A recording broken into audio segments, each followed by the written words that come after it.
Hello and happy Sunday. It is Sunday, September 13th, and this is Mr. Metcalf coming to you live from my back porch where we've got hummingbird feeders. We've got ducks. I don't know if you can see them or not, but we've got ducks. Okay. Anyway, coming to you from my back porch here. A couple things before we get going. Just want to make sure that you are doing. Especially if you're a remote student, okay. Please make sure that on Google Classroom you are checking out this document. Okay. Now this will always be at the beginning of each week. It'll be at the very top of your Google Classroom. Okay, and in it, it's going to contain what learning goals we're looking at this week. The meeting times we're going to have, office hours, and any supporting materials, right? Like this video or my Google Slides, okay? Now, the Google Slides and my videos aren't really necessary. However, sometimes they can help. But you should also make sure that you are going over the modules, okay? Because if you don't go over the modules and we say have a pop quiz, which I would throw at you guys online, then you aren't going to be able to get all the information. Because when I give you the guys information, I give you guys kind of the bare bones and I let you guys do some filling in. Okay, so and the quizzes that I do give, the pop quizzes, they are critical thinking questions. So it's not like how many years ago did the Pleistocene era exist? Right? I'm not going to, I don't like that. Anyway, so please make sure, first of all, that you are checking this doc at the top of Google Classroom each week, that you're reading through the modules from the Sertel ebook, that for this module that you're checking out these questions, right? There's discussion questions for each big module, but for the 4 modules that we're doing up until the first agricultural revolution, we have these questions. So please make sure you're answering those, and also that you are working on the project. Now, that was like a fire hose, so I apologize. If you have any questions, what can you do? Mr. Metcalf, we can email you. Absolutely, you can email me. Okay, that's awesome. I try and get back to people lickety split. Okay, I think my fastest response time is like a minute and a half, maybe quicker, but I usually have my phone on me. My phone gets notifications from my Gilbert email. So please email me. I love to help people. I love people. As you can hear in the background, I love ducks. And so do my kids. Okay, so let's go ahead and get on with what we're going to talk about this week, okay? Now, I got to make this bigger. Here we go. All right, so the Ice Age, okay? So you got to imagine that you are transported about 40,000 years back in time, okay? 30% of the world is covered in ice. That's the North and South Pole. Oh, I totally just dropped its pedestal on the ground. So that's the North and South Pole, okay, Antarctica. All right. The top half of North America. So it's like right through there. So you got all of Alaska, Canada, and like a good portion of northeastern, even Iowa. Iowa's covered in glaciers. Okay. You've got the southern tip of South America, right? The southern tip of South America. And you've got Australia. Let's find Australia. Right there. What else do we have? We've got a third of Northern Asia. There's a bee that just flew into me. So this is Northern Asia right through here. A third of that is covered with ice. And then you've got most of Europe, all right? So, and that's not even the neat part. That's not even the neat part to know, right? Because, I mean, that's cool stuff, but check this out, man. During this time period, you got things like giant woolly mammoths that are walking the earth. Now, a man may come up to this guy's, like his, the middle of his leg. Okay. Those things were ginormous, according to if you go to like the Chicago History Museum and see or the Fields Museum there, and you can see the bones of a mastodon. Okay. All right. Ice ages. How in the world does it happen? Okay. Really? Honestly, it matters how the Earth is tilted at a certain period of time and the orbit of the Earth around the sun. Is it farther away? Is it closer? How's it tilted? Right? Because what happens is, like, for instance, right now I'm blocking the sun from getting to my globe, except for over here. There we go. Over here. Okay. What happens is there's less light in certain areas. The atmosphere is going to trap less heat in, and because there's less heat, the temperatures are going to be lower. Things are going to freeze more and easier. So that's really what causes the Ice Age. That's a freaking long definition too, isn't it? Man alive. Okay. So another picture. Here's some glaciers. They're beautiful things if you ever get an opportunity to see one. I think maybe the closest is up in Alaska. Maybe northern Canada, but I think Alaska might be the closest. Okay. There are 5 major ice ages. Okay. The most recent ice age, the period of time that we are in, is the Quaternary age. Okay. And that is made up of 2 periods of time, the Pleistocene epoch and the Holocene epoch. And we're not going to get into how long ago those were, because, well, it's just not necessary. But they were long enough back, and they were different periods of time. Okay. So, ice ages, they're mostly known as times when the Earth's surface is covered by ice. They also go through both glacial periods where surface is covered extensively by ice, and interglacial periods where the ice begins to recede for a few thousand years. Okay? So, all different kinds of periods. Okay? In the Holocene epoch, which is the latest and most current interglacial period, which means that the ice is receding, it's divided into its own epoch to highlight the importance of the rise of mankind as the dominant species, because the end, or the receding of the ice on this planet, and the raising of temperatures, is part of what's going to allow man to dominate. Okay, so right now we are in the Holocene epoch. Okay, now one of the major effects. Let me see here where I'm at here. Okay, one of the major effects. I'm going to move my picture because it's bothering me where it's at. One of the major effects of glaciers is that they lower sea levels. Right? Does that make sense? Like if you put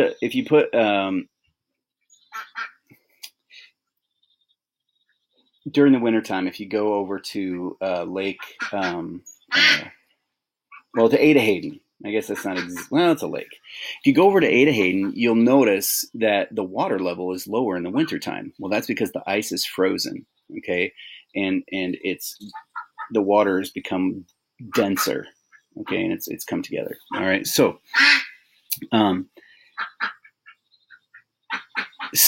basically what happened, and this is how man's going to start to begin to dominate, right? Because they're going to have to, as you guys saw in last week's slideshow, Homo sapiens, man, is going to start to move all over the earth. They're going to start to migrate, okay? So one of the things that's going to allow that to happen is a land bridge, which you guys are looking at here, the Bering Strait land bridge, okay? Or Beringa, or Beringia, I think is how it's pronounced. Okay, so this is a stretch of water between Siberia and Alaska that during this ice age period before the Holocene era, it actually was frozen over, and it allowed people to go from Siberia to Alaska, and then down from here all the way down through here and over here, and so on and so forth. Okay, now there's really not an exact date when Homo sapiens first came over. And there's evidence that it wasn't just here that they came over, but they also might have come over down here into Central America.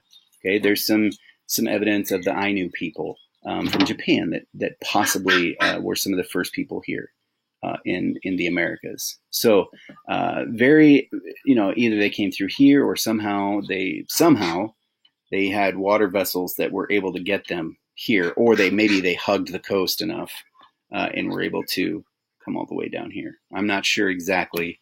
I haven't done that in-depth of research, but one thing we do know is that hummingbirds, man, they come in fast. One thing we do know is that the Bering Strait Bridge did bring people across, because there's evidence. There's fossil evidence. There's all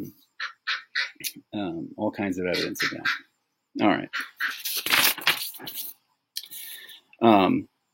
Now, Homo sapiens, right? Some of the things that we talked about last week, they had fire mastered. They were able to use bone needles. They had Clovis spearheads. They made rocks into weapons, and they were able to kill animals easier that way. They made tools. But what these things did, what these bone needles and what these Clovis spearheads made it easier to do, was to travel. Okay, they could make bags for their stuff because they could sew animal hides together. They could make better clothing, so they could have be in colder climates and move all over the place. Okay, so eventually they are going to, and they obviously, I don't think they knew that they were crossing the Bering Strait land bridge, but eventually they're going to cross the Bering Strait land bridge from Siberia. What do you think that they're following? They're still hunter-gatherers. So what do you think that they're following? Yeah, exactly. They're following the herds.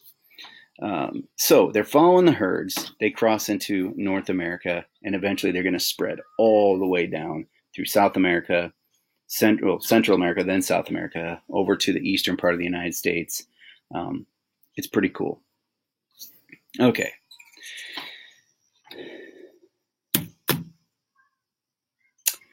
One of the things also that you would have seen throughout different parts of the world during these times are different animals. You've got the dire wolf, the saber-toothed tiger, the woolly mammoth. Okay, so I'm going to show you guys just a real quick. It's meant to be a little fun video here. It's super slow. There we go.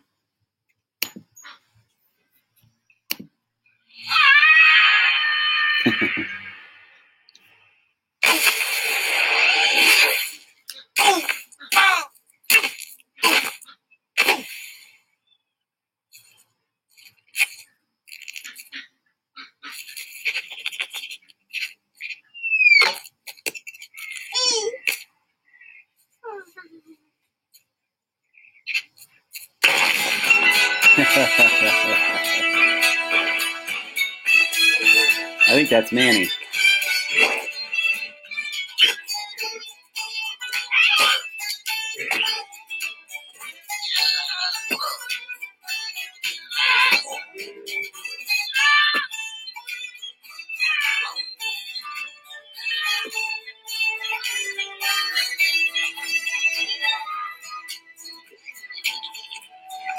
Why not call it the Big Chill or the Nippy era?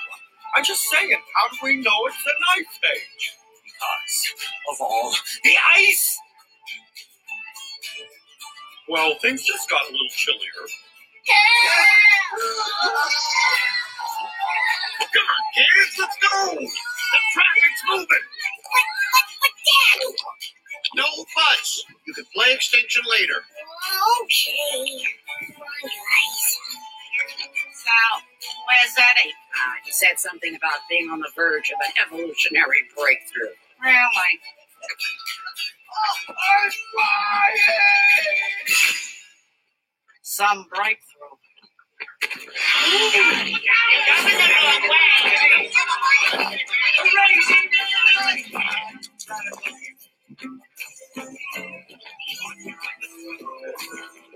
Hey! Do the world a favor! Move your issues off the road! If my trunk was that small, I wouldn't wouldn't draw attention to myself, pal. Give me a break. We've been waddling all day. All right.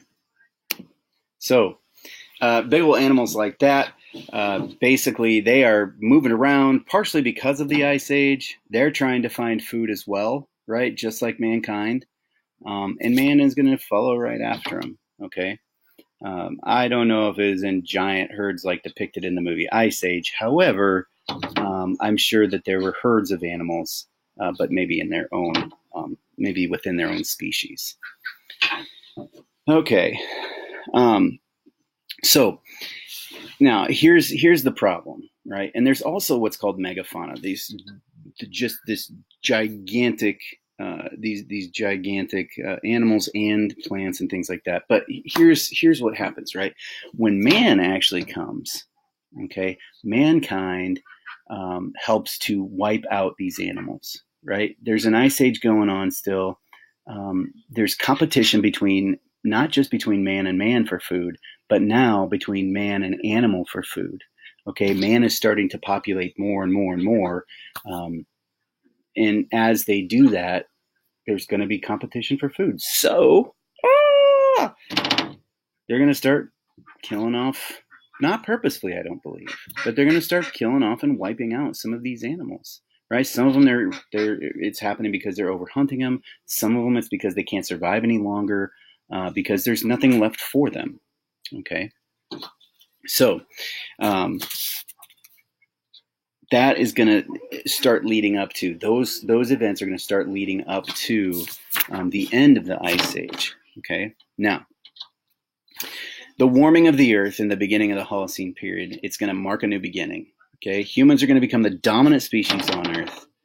However, in order to survive, multiply, and spread across the world, they're going to need to develop a new way of life, okay? Which is going to have to be the adoption of...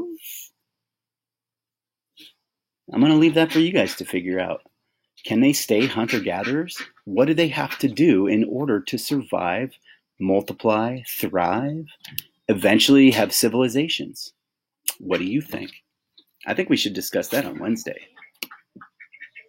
And with that, I'm going to leave you guys with a final video. I should have just... Oh, I see what I've done. Ha! I have 2 extra ones open, so it goes even slower. So I'm going to leave this with you guys, this last video, and then I'll sign off. Hey, this fat one looks just like you. Oh, and he's got a family. Oh, and he's happy. Look, he's playing with his kid. See, Manny, that's your problem. That's what mammoths are supposed to do. Find a she-myth, have little baby mammoths, and what? Shut up. But...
So actually a fairly accurate depiction there in that little video of what might have happened, at least to some of those large animals.